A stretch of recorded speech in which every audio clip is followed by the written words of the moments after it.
Lorsque les puissances coloniales régnaient sur les colonies en Afrique, elles avaient souvent l'habitude de donner aux rues, villes, voire même aux cités, les noms de célèbres dirigeants coloniaux. Ces colonies étant soumises, ces pouvoirs coloniaux pouvaient faire ce qu'ils voulaient. Cela ne s'arrêtait pas à l'exploitation des ressources naturelles, des stratégies étaient mises en place pour nommer les rues de manière à perpétuer l'héritage des dirigeants coloniaux. Cependant, Burkina Faso et Ibrahim Traoré sait comment gérer cette situation. Après avoir chassé les troupes françaises du pays, il a lancé une vaste opération pour renommer toutes les rues portant des noms français. Mais il ne s'arrête pas là. Il rend hommage aux dirigeants révolutionnaires assassinés en donnant leur nom aux rues. Cela peut sembler simple, mais en réalité, c'est une déclaration forte selon laquelle le Burkina Faso ne tolérera même pas la présence de noms français sur son territoire. Mais que faut-il retenir de l'annonce d'Ibrahim Traoré qui a choqué le monde occidental ? Découvrons toute l'histoire. Le gouvernement militaire du Burkina Faso a apporté un changement significatif en renommant une rue importante de la capitale, Ouagadougou. Le boulevard Charles de Gaulle, qui portait le nom du leader de l'ère coloniale française, a été remplacé par le boulevard Thomas Sankara, en l'honneur de l'icône panafricaine et ancien président. Cette cérémonie de renommage a eu lieu un dimanche, coïncidant avec le 36e anniversaire de l'assassinat tragique de Thomas Sankara. Lors de l'événement, le président de transition du Burkina Faso, Ibrahim Traoré, a rendu hommage à Thomas Sankara, le décrivant comme un homme visionnaire, une source d'inspiration durable pour le peuple africain, en particulier pour les habitants du Burkina Faso, dans leur quête de souveraineté totale. En plus de dévoiler le nouveau nom de la rue, le président Traoré a posé la première pierre d'un mausolée dédié à Thomas Sankara. Cette action visant à décoloniser les noms de rues et à supprimer les références à des figures coloniales françaises reflète des efforts similaires dans d'autres anciennes colonies françaises comme la Côte d'Ivoire et le Sénégal. En Côte d'Ivoire, les noms d'anciens présidents français Valéry Giscard d'Estaing et François Mitterrand ont été remplacés par ceux de personnalités locales, dont le premier président ivoirien, Félix Houphouët-Boigny. Le leader de l'opposition sénégalaise, Ousmane Sonko, a également pris l'initiative de retirer le nom de Charles de Gaulle d'une avenue, la renommant rue de la Paix, pendant son mandat de maire. Daouda Traoré, colonel-major à la retraite et vice-président du comité mémorial international Thomas Sankara, a salué la décision du leadership militaire du Burkina Faso. Selon lui, le renommage de la rue en l'honneur de Thomas Sankara reflète la dignité et la souveraineté du peuple, et est conforme à leurs principes anti-impérialistes. Charles-André Joseph-Marie de Gaulle était un président français, en l'honneur duquel la rue au Burkina Faso avait été nommée. C'était parce que les puissances coloniales avaient l'habitude de tout changer au nom de la modernisation. En nommant les rues et les villes en Afrique d'après leurs dirigeants, ils les honoraient, mais affaiblissaient en même temps la culture et les arts du pays colonisé. Même à ce jour, divers pays africains conservent des vestiges de leur puissance coloniale. Jusqu'à présent, la majorité des gens ne connaissaient pas Thomas Sankara, leur véritable héros. Thomas Sankara est né le 21 décembre 1949. À Yako, qui faisait partie de la Haute-Volta française à l'époque, Thomas Sankara est né. Il était le troisième des 10 enfants de Joseph et Marguerite Sankara.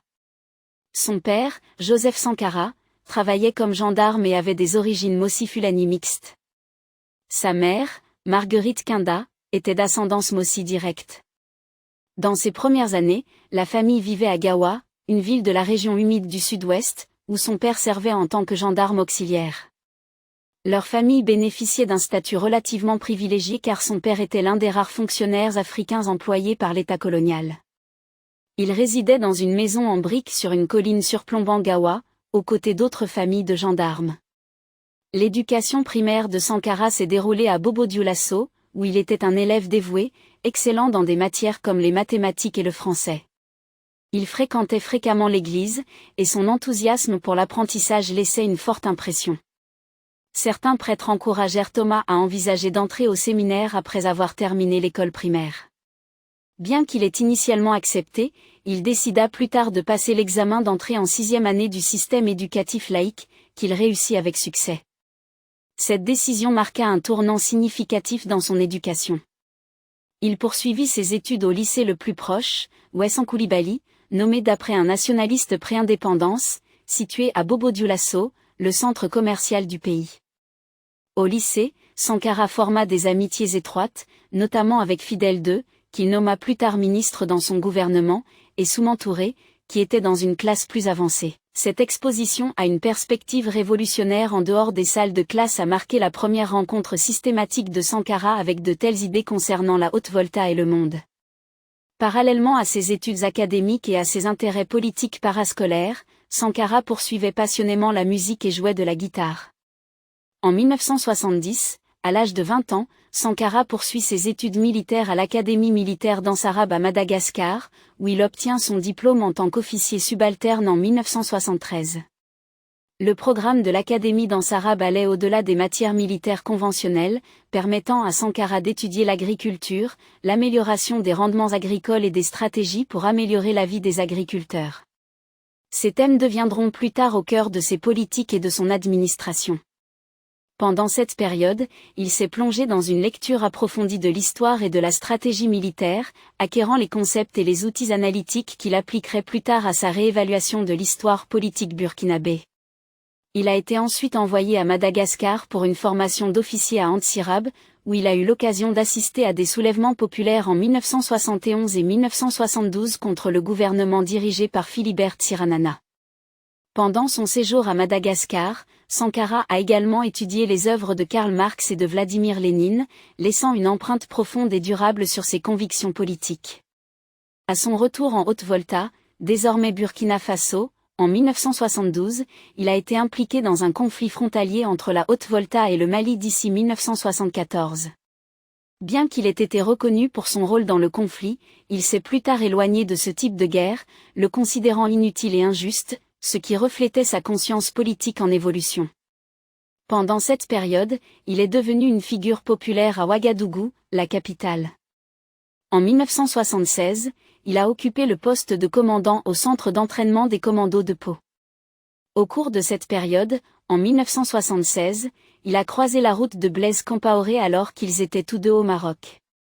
Sous la présidence du colonel Seyé Zerbo, un groupe de jeunes officiers a formé clandestinement une organisation connue sous le nom de groupe des officiers communistes. Ce groupe comprenait des membres notables comme Henri Zongo, Jean-Baptiste Bukari Lingani, Blaise Compaoré et Thomas Sankara. Le parcours de Sankara dans les postes gouvernementaux a commencé en septembre 1981 lorsqu'il a été nommé ministre de l'Information sous l'administration militaire de Seyé Zerbo. Il s'est distingué de diverses manières, comme se rendre au travail à vélo tous les jours au lieu d'utiliser une voiture. Alors que ses prédécesseurs avaient tendance à censurer les journalistes et les journaux, Sankara encourageait le journalisme d'investigation et permettait aux médias de publier leurs découvertes, même lorsqu'elles révélaient des scandales gouvernementaux. Cette approche a conduit à la publication de diverses enquêtes dans des journaux privés et publics. Néanmoins, il a démissionné le 12 avril 1982 pour protester contre ce qu'il percevait comme la direction antisyndicale du régime, déclarant « Malheur à ceux qui bâillonnent le peuple ». Un rappel pour vous encourager à aimer et partager la vidéo et à vous abonner à notre chaîne pour regarder plus de vidéos sur la culture, l'histoire, la civilisation et l'identité noire. Continuons maintenant. Suite à un autre coup d'État le 7 novembre 1982, qui a porté le major Dr. Jean-Baptiste Ouédraogo au pouvoir, Sankara a été nommé Premier ministre en janvier 1983. Cependant, il a été limogé en mai 1983. Pendant cette courte période, Sankara a exhorté le régime de Ouédraogo à mettre en œuvre des réformes plus progressives. Par la suite, il a été arrêté après une réunion entre l'assistant du président français aux affaires africaines, Guy Penny, et le colonel Yorion Somme. En plus de Sankara, Henri Zongo et Jean-Baptiste Bukari Lingani ont également été détenus. L'arrestation de Sankara s'est révélée très impopulaire parmi les jeunes officiers du régime militaire, ce qui a finalement conduit à un coup d'État facilité par son ami Blaise Compaoré. En août 1983, un coup d'État orchestré par Blaise Compaoré a porté Sankara au pouvoir en tant que président à l'âge de 33 ans. Ce coup a reçu le soutien de la Libye, qui était au bord d'un conflit avec la France et le Tchad. En tant que président, Sankara se considérait comme un révolutionnaire et s'inspirait de figures comme Fidel Castro de Cuba, Che Guevara et le leader militaire ghanéen Jerry Rawling. Il a défendu la révolution démocratique et populaire et a mis l'accent sur une idéologie anti-impérialiste. Les politiques de Sankara étaient axées sur la lutte contre la corruption et la promotion de la reforestation. Le 4 août 1984, lors du premier anniversaire de sa présidence, il a officiellement rebaptisé le pays Burkina Faso, signifiant la terre des hommes intègres dans les langues mouré et dioula, les deux principales langues de la nation. Il a également introduit un nouveau drapeau et composé un nouvel hymne national. Ces politiques devenaient une menace pour l'Occident car il rendait son pays puissant et indépendant. Par conséquent, il a été assassiné. En 2017, le gouvernement du Burkina Faso a officiellement demandé au gouvernement français de publier les documents militaires relatifs à l'assassinat de Sankara, suite aux accusations de sa veuve selon lesquelles la France avait orchestré l'assassinat. En avril 2021, 34 ans après l'assassinat de Sankara, l'ancien président Compaoré et 13 autres ont été inculpés pour leur implication dans le meurtre de Sankara et d'autres crimes commis lors du coup d'État. Cette évolution faisait partie du cadre de réconciliation nationale du président Roch Kabaré. En octobre 2021, le procès de Compaoré et de 13 autres a débuté à Ouagadougou, avec Compaoré jugé par contumace. Une semaine avant le procès, l'avocat de Compaoré a déclaré qu'il n'y assisterait pas, invoquant des vices de forme dans le procès et son immunité en tant qu'ancien chef d'État. À la suite de demandes des avocats de la défense pour plus de temps de préparation, l'audience a été reportée au 1er mars. Le 6 avril 2022, Compaoré et 2 autres ont été reconnus coupables et condamnés à la réclusion à perpétuité par contumace, tandis que 8 autres ont été condamnés à des peines allant de 3 à 20 ans. Ce que le Burkina Faso est aujourd'hui, c'est grâce à Thomas Sankara, qui n'a jamais été autant honoré qu'il le méritait. Mais le capitaine Ibrahim Traoré sait comment lui rendre hommage et suit les traces de son inspiration, Thomas Sankara. Il faut savoir que non seulement les noms des rues, mais toute la culture et les traditions du Burkina Faso ont été modifiées en raison du colonialisme. Aujourd'hui, les gens ne savent pas ce qui existait avant que la France ne colonise le Burkina Faso. C'est ce que font les pouvoirs coloniaux. Ils effacent l'histoire antérieure et prétendent qu'ils ont modernisé les régions et les ont rendues habitables. Mais vous devez connaître la vérité. La partie nord-ouest de ce que nous appelons maintenant le Burkina Faso possède une histoire ancienne remontant à 14 000 avenue Jésus-Christ, avec ses premiers habitants qui étaient des chasseurs-cueilleurs et qui ont laissé derrière eux divers outils tels que des grattoirs, des ciseaux et des pointes de flèches. Les communautés agricoles ont progressivement commencé à se former entre 3600 et 2600 avenue Jésus-Christ.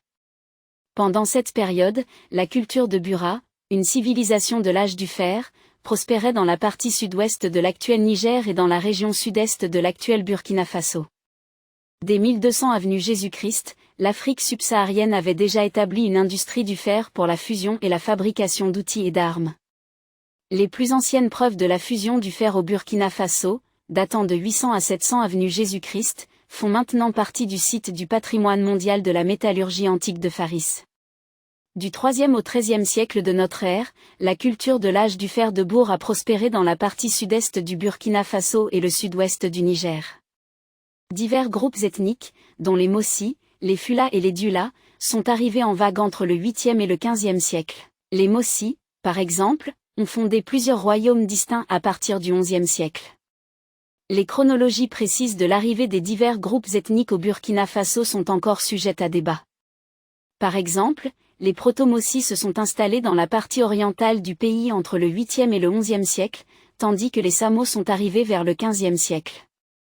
Les Dogons ont habité les régions nord et nord-ouest du Burkina Faso jusqu'au 15e ou 16e siècle, de nombreux autres groupes ethniques étant également arrivés au cours de cette période.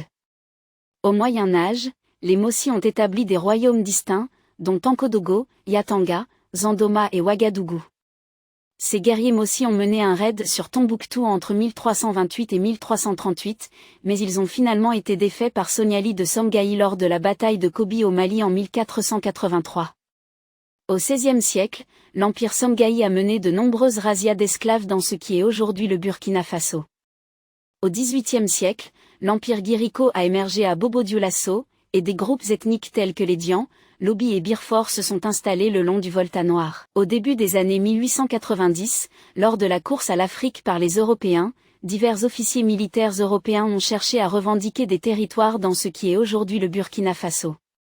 Ces colons se sont parfois heurtés aux populations locales, tandis qu'à d'autres moments, ils ont conclu des alliances et des traités avec elle. Les officiers coloniaux européens ont également conclu des accords entre eux. L'invasion française du Burkina Faso a conduit à sa création en tant que protectorat français en 1896. Les régions orientales et occidentales, confrontées aux défis posés par le puissant souverain Samaritura, sont passées sous le contrôle français en 1897. En 1898, la majeure partie du territoire qui constitue aujourd'hui le Burkina Faso était nominativement sous contrôle français, bien que l'autorité française demeurât incertaine dans certaines zones. La Convention franco-britannique du 14 juin 1898 a délimité les frontières modernes du pays. La conquête des territoires français a nécessité environ 5 années de conflits avec les communautés locales et les pouvoirs politiques. En 1904, les territoires en grande partie pacifiés du bassin de la Volta sont devenus une partie de la colonie du Sénégal et du Niger de l'Afrique occidentale française lors de la réorganisation de l'Empire colonial français de l'Afrique de l'Ouest. Le français est devenu la langue principale de l'administration coloniale et de l'éducation. Le système éducatif a eu des débuts modestes, l'enseignement supérieur étant principalement dispensé à Dakar pendant l'époque coloniale. C'est alors que la France a commencé une guerre à part entière contre la culture, les arts et les traditions des autochtones. Les populations autochtones ont fait l'objet de discriminations importantes.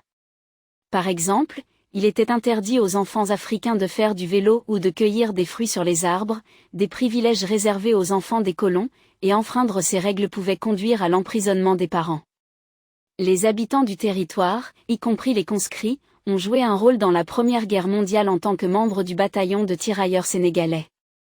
Entre 1915 et 1916, les districts occidentaux de ce qui est aujourd'hui le Burkina Faso, ainsi que la région frontalière orientale du Mali, sont devenus un centre important de la résistance à la domination coloniale pendant la guerre Voltobani. Le gouvernement français a finalement réprimé le mouvement, bien qu'il ait connu des revers et qu'il ait dû mobiliser sa plus grande force expéditionnaire coloniale pour réprimer la rébellion dans le pays.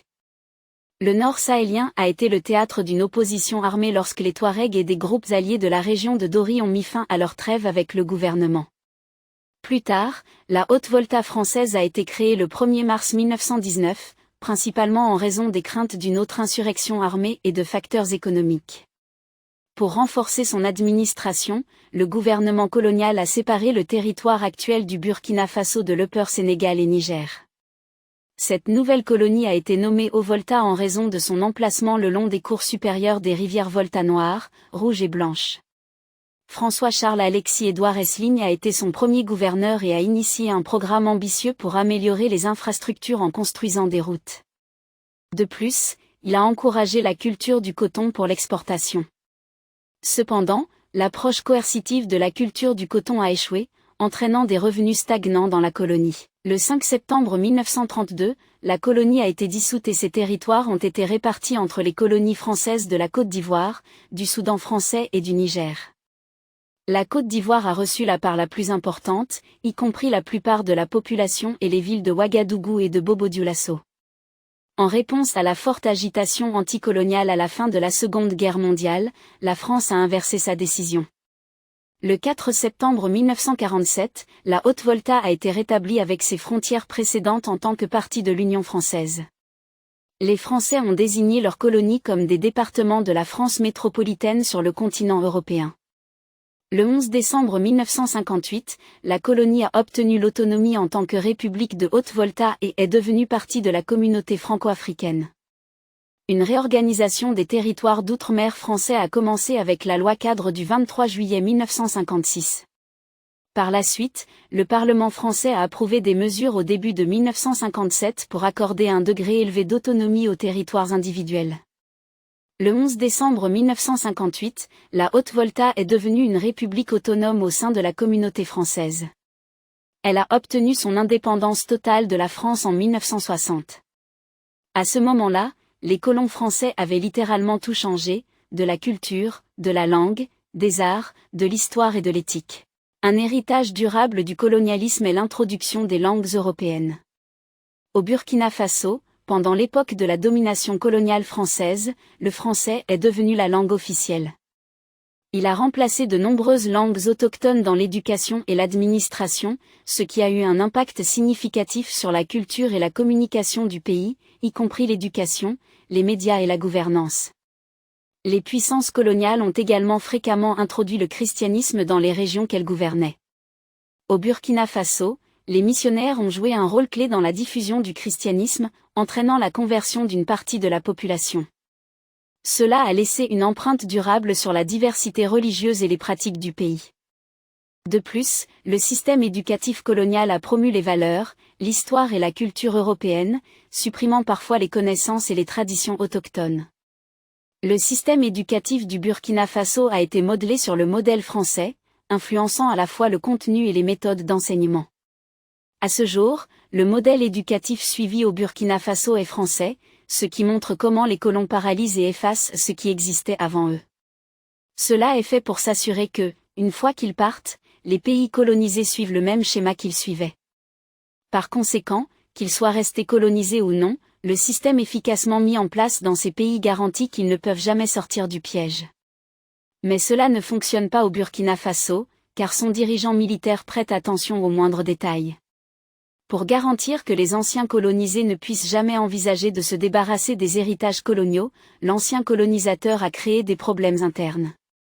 L'un d'entre eux est que les puissances coloniales ont dessiné des frontières artificielles en Afrique, souvent en ignorant les frontières ethniques ou tribales existantes.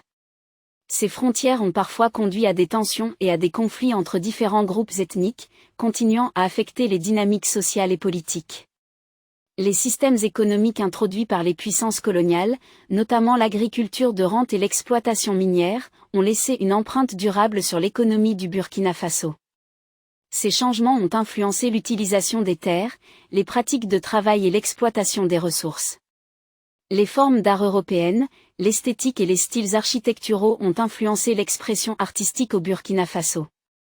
Certaines formes d'art autochtones ont été adaptées pour incorporer des éléments de l'art européen, ce qui a abouti à la sous-évaluation de l'art autochtone, créant un sentiment d'infériorité.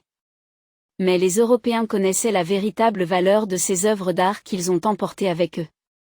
Les systèmes juridiques et administratifs imposés pendant la domination coloniale continuent de sous-tendre la structure de gouvernance du Burkina Faso. Ces systèmes ont façonné l'administration de la justice, la propriété foncière et le fonctionnement des institutions gouvernementales. Maintenant, le capitaine Ibrahim Traoré a initié sa mission de décolonisation, en changeant tout, des rues au système juridique, en passant par le système économique, le système politique, les arts, la culture et l'histoire, pour tout ce qui a été altéré par les Français. Qu'en pensez-vous ? Les autres pays africains qui étaient autrefois des colonies devraient-ils également renommer leurs rues ? N'est-il pas vrai que ces noms, donnés par les colonisateurs, étaient destinés à perpétuer les héritages coloniaux ? Faites-nous part de vos réflexions sur les traces subtiles du colonialisme qui devrait prendre fin.